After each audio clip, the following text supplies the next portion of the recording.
Magandang araw po sa kanila lahat. Si Tata Rufo po uli. Last April 19 po, naimbitahan po tayo sa isang resort po dito po sa Laya, dito po sa Batangas. Ito po yung mga nakita natin, napansin po natin. Maganda po yung place, meron siyang white sand po yung kanyang buhangin. Actually, hindi pa naman talaga ako nakakita ng white sand na buhangin, pero hindi kasi siya itim kaya nasabi ko na white sand. Maganda po yung lugar. Pwede rin po siya magdala ng mga kung meron po tayong mga pets, pwede po natin dalhin dito, Bali, ito po yung mga nakita natin. Yung tubig po, sobrang linaw po ng tubig.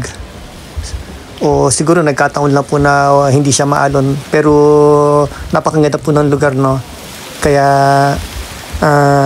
inaanadyahan ko po yung mga kaibigan natin, mga kabayan natin, kung mapupunta po kayo ng Batangas, isa po ito sa mga lugar na dapat po natin puntahan. Meron din pong mga mga pamamangka. Yan, ito po yung tinuloyan natin lugar. Medyo may kamahalan lang po yung lugar na ito, pero palagay ko sulit naman po. Kaya po kung mapupunta po kayo sa lugar na ito, yun nga po, inaanyahan ko po kayo. Bistahin nyo po yung lugar na ito, napakaganda po, mag-enjoy po kayo, panoorin nyo po. Dagdag ko na rin pala, kung manggagaling po kayo sa Metro Manila, more or less siguro mga 150 kilometers, siguro mga 3 hours po ang biyahe, Pero nung nagpunta po kasi kami dyan, nanggaling po kami ng Caloocan, parang inabot kami ng mga 4 hours kasi may mga stop pa po kami, Kaya siguro mas maganda kung makakaalis po kayo na mas maaga para po mag-enjoy po kayo,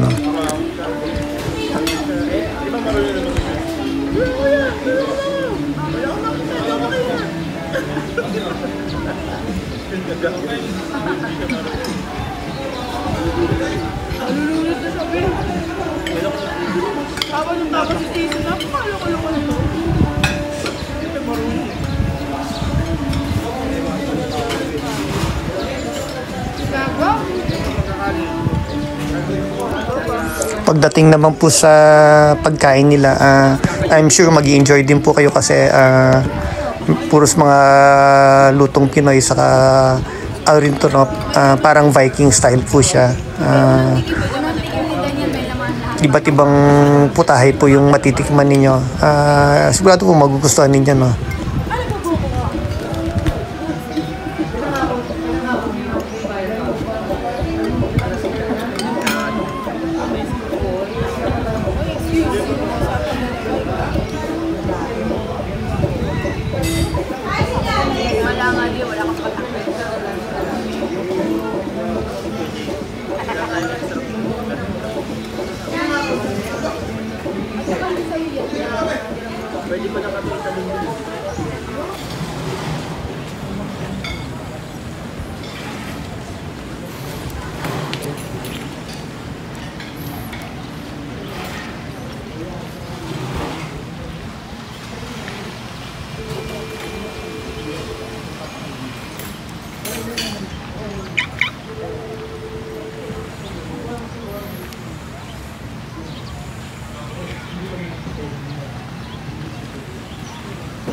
Charot!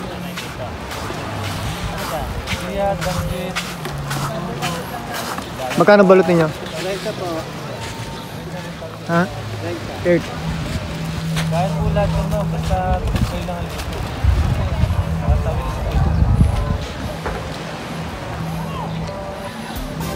Hanggang dito lang po at maraming salamat po sa panonood.